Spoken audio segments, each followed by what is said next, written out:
next presentation is entitled Parts-Based Framework for Couple Rhythm Quantization and Score Structuring, and will be presented by Florent Jacquemart from INSEAD. Thank you. So, I'm going to talk about transcription, music transcription, based on techniques from formal language theory. And this is a joint work with Francesco Foscari in PhD with Philippe Rigaud at CNAM Paris, and Masahiko Sakai from Nagoya University. Transcription, for general definition, it's a conversion of music performance into score file. In our case, we use notation, common Western music notation. And there are many approaches to this problem and many sub-problems considered in the literature. And one thing that happens very commonly in work about transcription is an intermediate representation. This one, sometimes called piano roll, where the pitches are quantized, the pitches are known, that can be obtained from, for instance, an audio recording by sound processing. But the onsets of the notes are unquantized, means that the onsets are known, but they are not at positions in time that can be displayed in a score. Okay? It makes sense, this representation, also when we consider the processing for transcription of data from a MIDI instrument, for instance. In the context of the edition of a score. And several work consider the problem of converting this format, think of MIDI file, for instance, into a score, and that's our case in this presentation. And generally, these approaches process in two steps. In the first steps, the onsets are quantized. We obtain then the piano roll with quantized onset, and then this is converted into a score. I cited here 3 papers for the first step, which is called rhythm quantization of the onsets. I could have cited more. These examples, they are based on probabilistic models, which very roughly process data sequentially. It means that the 3 sequences of notes, they take sequences of notes in input and produce sequences of notes in output. And very roughly, the duration of one note, it is computed from the duration of the previous note. And the second step takes this sequential data and convert it into a structured score. Here in XML file, so something structured as a tree. And it's not always well documented how this is done in some of this work, for instance. Generally, it's delegated to MIDI import functionality of score editor. For instance, here we have the quantization settings of Finale, just for editor, that can be used to produce a score. These are not always very precise. I think the settings of Mercury the score that are more precise. It's not always very easy to relate these settings to the data that is produced here, and it can make problem, for instance, for processing complex rhythms. So in our approach, we propose to join these 2 tasks of rhythm quantization and score engraving into one task, that is to convert unquantized sequence of notes directly into one tree representation in one pass. This tree representation is quite similar to score. It's easy to obtain the score from this representation.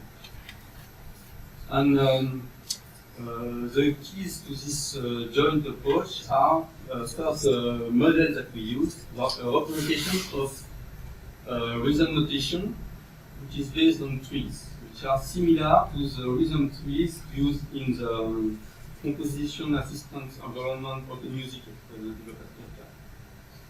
And the second key is to use parsing techniques. So parsing, in computer science, it's a conversion of sequences into trees. for instance, in natural language processing, the conversion of a sequence into a syntax tree.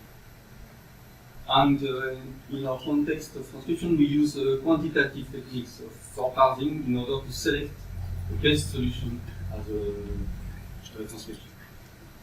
So before describing this in more details, I'm going to start from the end and present you some results. So actually a small example of a transcription that we obtained. So this is a score. It's taken actually from a benchmark that we use for evaluation of small monophonic extracts, which are taken from meetups. Actually, it's a textbook to learn to teach rhythm reading to the students, music students.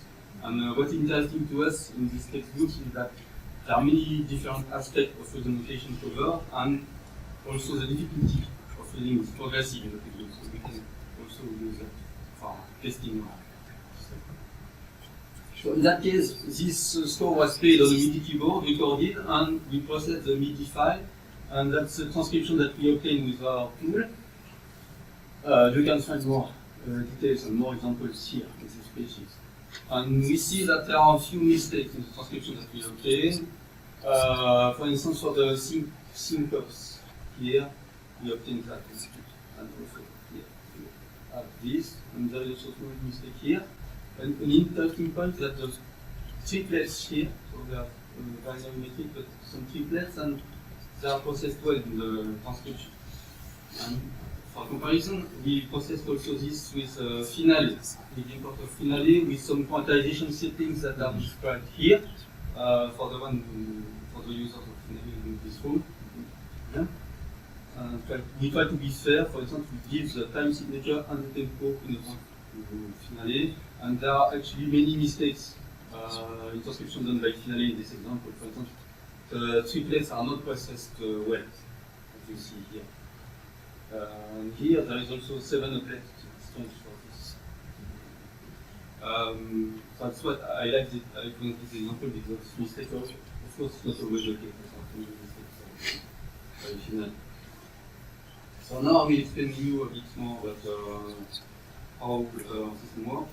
And so first, why we use trees as a representation of notation. So the idea is actually quite natural because to use a hierarchical representation of like trees for notation follows the idea that durations in music notation are defined proportionally by divisions. For instance, here we have division of bars into 3 beats and division of beats into 2 subbeats. And we have here an alternative representation of the rhythms, where instead of having beams like here, we have trees. So the idea that of these trees is the division of one time interval into equal time subtime intervals of equal length. For instance, the first bar here is divided into 3 beats. The first beat is divided into 2 quarters, and the second one is divided again into 2. This gives this notation. And here we have also division of the second beat in 2, and then nested division, subdivision of the first half in 2, and then again a division in 2 beats notation.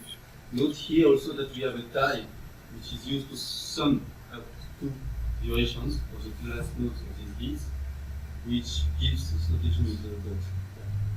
So the next one is the same, and what's interesting here also is a grace note. So in theory, a grace note is a note of duration 0. Theoretically, in the score, it means that they are in the score, they are the same concept. And here the durations are presented, and we see the duration 0 for this grace note. So this sequence of duration is a bit similar to the representation in the previous.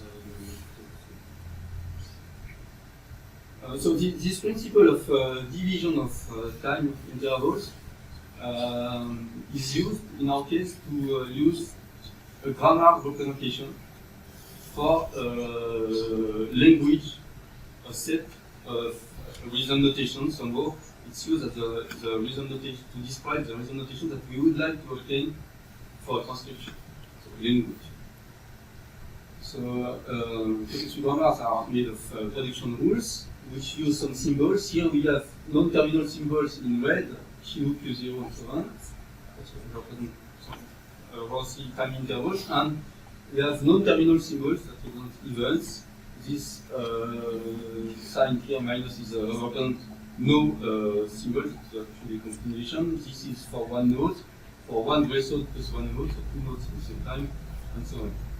So for instance, here we have two production rules. The first one takes non-terminal 0 and divides it into two non-terminals, Q1 and Q2. So it's like a division into two cross time into two equal parts. And here it's a division into three subparts. So roughly, intuitively, this corresponds to these productions. So some other production rules actually to process. So just Q0 corresponds to a bar in that case. It's also a bit because it's for 1-4 bars, for 1-4 type of signature. Here, a Q corresponds to sequences of bars. So it can be either one single bar, Q0, or one single bar followed by another sequence. So that's the definition.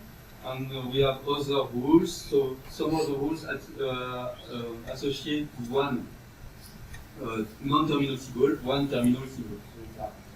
So terminal production. So I will show you some examples of parse trees for this grammar.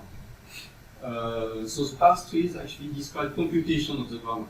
So replacement of non-terminals, like sequences of non-terminals or terminal symbols, iteratively, and they are described as trees, labeled by the transition rules of the grammar, and in a tiling, using a tiling, that is that the two symbols here in the right hand of the parent node, they correspond to the left hand of the child node. So here, this tree represents a division by 2 with two events. The events are aligned at the beginning of the two sub-intervals, which correspond to this notation. So here it's the same with the division by 3, with 3 events and this notation. And in the last example, in the first rule here, we have terminal symbols that correspond to the presence of a grace node and a node, and this corresponds to two events at the beginning of the first interval of grace node.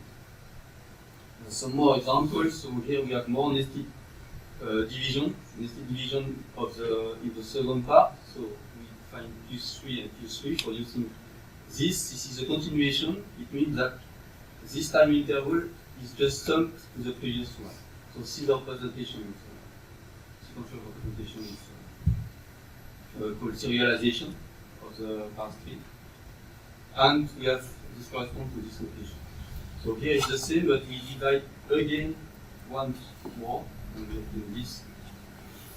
And here it's the same also, but with a tie here instead of an event, which means that there is R2 dots. And a few properties of the languages that we use with this definition by grammar. So a word sequence of terminal symbols is parsed by a grammar if it is what we find in the leaves of parse tree. Okay? But in our case, these sequences are not very interesting. They are actually very interested in the parse tree themselves because they represent the durations, as we saw. And some properties of the languages of sequences, so defined by grammar, so that they are not closed in the intersection. One property. Even two grammars, we cannot complete a grammar that returns the intersection of the languages of the two grammars. But actually, the languages of parse trees, the set of parse trees produced by the grammar, they are closed in their intersection. Languages are also called regularity languages. It's interesting because it's also related to the singularity, related to the regularity in reason.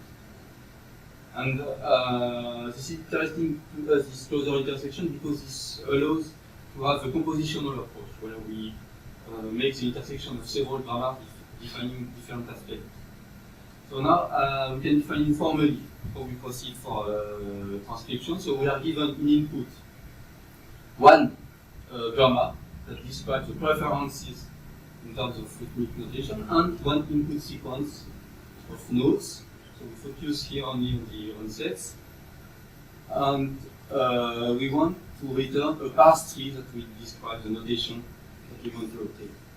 And the parse tree has to fit well to the event sequence. So the question is that what does it mean to fit well? So you can think of it as a distance between the points. So we want the points, the quantized point, to be as close as possible to the unquantized point. The problem is that if we do that, in general, if the grammar is expressive enough, we will obtain very complicated parse trees. For instance, in this example, where this is input sequence of 3 nodes, 3 events, and in the first line here we align to the every 2 bars, okay, correspond to a quarter of the beat, 16 notes. And this produces a nice notation, but it's a bit far from the origin.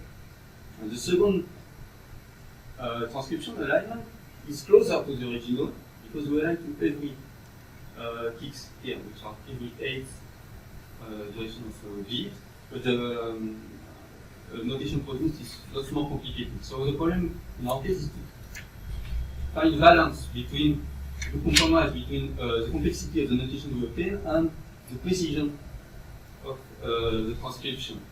And for this purpose, we use actually a quantitative approach. That is, we will use weight values to select best solution. And the weight values are actually in submarines. Taken in submarines, so we have seen some examples of submarines in the first day of the conference for the context of generalized interval systems here. So we also use this structure, which is has 2 operators plus an product with 2 neutral elements. And the operators are associative. The first one plus is commutative, and the product distributes over the sum. And also the neutral element for the sum is absorbing for the product. So intuitively, in our context, we use the sum as a selection for the selection of the best values and the values, and the product for the composition of values. And we will use, in particular, these summerings. The Viterbi summering is the summering actually for probability values, so 0, 1, where the plus is the max, 0 is 0, 1 is 1, and the product is the product value. And we also use the mean plus summering, the famous tropical summering, and where the plus is the mean and the product is a plus. So intuitively, in this case, the values are penalties. So we want to have minimal penalties as possible.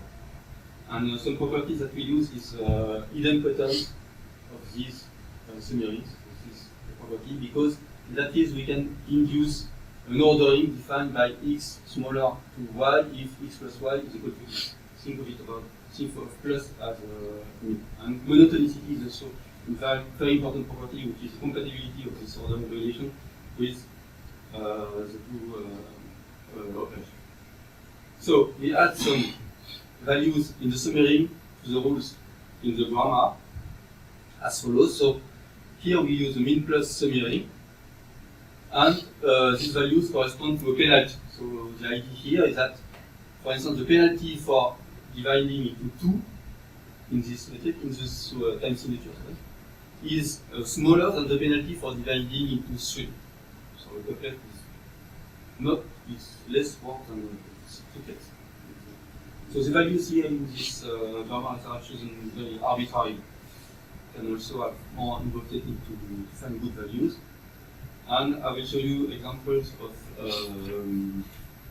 the previous examples of parse trees, where the weight of a parse tree is actually just the sum, the summary product of the weight of the transition rules which are involved. So in our case, 1 plus summary, it's the sum of these values. The weight of this parse tree is 9. And the weight can be seen as a measure of notational complexity. So, for the weight of this one is smaller than the weight of this one, and it's a lot smaller than this weight. The weight here is a lot bigger because we give a very big penalty to the presence of voice notes. So it means that this grammar is designed in purpose to avoid voice notes in transcription. And here we have bigger trees, so the surprise complexity is more involved and it's increasing. So accidentally the complexity of this tool is 6. So now I will define more formally the problem and how we process. For this purpose, we need to relate 2 time units for transcription, because transcription is going from real-time units from seconds into musical time units. And this is done by a tempo function. So that converts real-time units into musical time units. So in our case, we use second and bar function, not beats. And with such a function, so we can convert, so we have seen that we can convert a parse tree into a sequence of dates with the definition of the intervals that in the picture before. And this sequence of dates we can convert it to real-time unit and compare it to an input sequence using a fitness function that I won't detail. So it computes the error, the difference point-wise between the notes and their quantization. And so the problem can be defined as given a grammar and so reference, an input sequence, and a tempo model. So it's a class of tempo function that you want to consider for the restriction. We produce a tempo curve and a parse tree. And this parse tree is the best in the sense that it has to minimize this value, which is the weight of the parse tree, this notational complexity, times the fitness to the input. So this product defines what the goal that I said that we want to compromise between complexity and fitness. And so in the case of probabilities, it is just a product of probability, it makes sense. And in the case of the mean plus submarine examples, so this product of the complexity and the fitness is a sum. And so most is related to techniques of multi-criteria optimization, where called scalarization, where the optimal is obtained by a sum, weighted sum of some criteria. I won't detail this too much. So now, our goal, the goal, so is to find the best parse tree as a transcription. 3 minutes, okay. And we use an algorithm called one best parse tree. This algorithm is like this. It takes a grammar and with weights and compute the best parse tree, the parse tree of the best weight for the grammar. This requires these properties of the summarizing used for the weights, and the idea, and what is very crucial is monotonicity. Actually, it's the idea that we compute a best parse tree by using the best subtrees. Okay? For instance, here we have the best for this non-terminal symbol is obtained by the best, the minimal of the best for you of the trees that use this rule, which is 6 times the best for these 2 non-terminals, and the best for this rule, and the best of these 3 non-terminals, and the minimum of these terminals. And so the general formula is this one for the best computation of the best parse tree. It's actually for acyclic grammars. It can be generalized to cyclic one, but actually we use acyclic grammars in our case. So now the principle, I won't have time to detail it too much, but that we take the grammars that we have for precedence, for preferences, we take the input, and from this input we compute another grammar that represents some rows input, and we combine these 2 grammars into one, the Cartesian product. So intuitively, we make the product of this non-terminal, we use couples of non-terminal symbols of each grammar. So in this example, we have non-terminal symbols of the first grammar and some time interval that are used as non-terminal of this grammar. And we use the one best algorithm. So just one example of this. So here we have this combined non-terminals. This is a parse tree of the grammar. So we have time intervals, and you see that these time intervals are divided to the subtree. So 0, 2 is divided into 0, 1 and 1, 2. And this corresponds to the transition of the first grammar that we have seen. So this is the best class tree for this input, for the combined grammar that we obtain with our algorithm, and it corresponds to this alignment of the point, and it corresponds to this notation for that input. Okay? And so actually, this model is very simple. We use more involved models with more combination of grammars. So with the more involved models, we have less restriction and we obtain a more precise quantization, transcription for this input. Just one comment about the grace note. That the grace note, I say that the penalty was very high in the previous grammar. If we reduce the penalty, this will allow more grace note in the transcription, and the transcription, for instance, in our example, is this one. You can relate this. This one. These are two different interpretations of the input. So I don't have time to talk about the tempo, and this is also ongoing work, so I don't want to talk too much about that, about the tempo interrupt, so I go directly to the conclusion. So we have a procedure for the transcription, music transcription, that does both rhythm quantization and score engraving in the same procedure. And it's based on grammar, context-free grammar approach, and summations. Actually, we don't use in our grammars. Grammar is for the purpose of the presentation. It's actually tree automata, and similar tree automata, we use more involved sets of symbols. In particular, we can deal with infinite sets of terminal symbols. And one interesting problem is the training of the weight of the grammar that can be obtained from corpora of scores. It's the work of Francesco, the first person at SNC. And also, another perspective is to work on polyphonic input. All the monophonic inputs that we have are monophonic, so work on piano, transcription of piano support. So we have some. Thank you for that. Okay, thank you very much.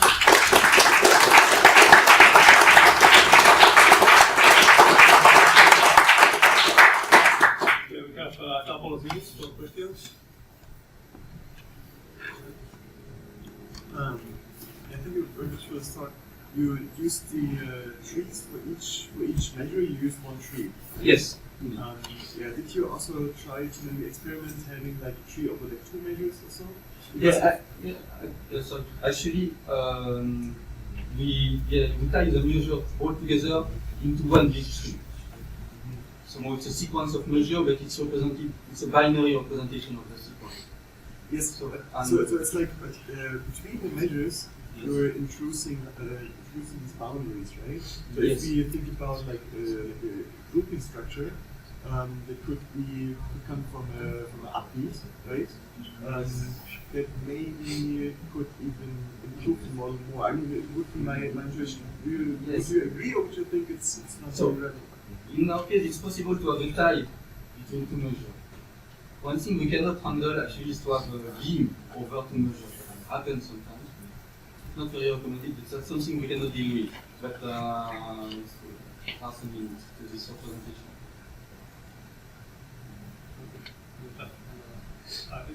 I'm curious, so you set the penalties by hand, yes? Yes, in the example.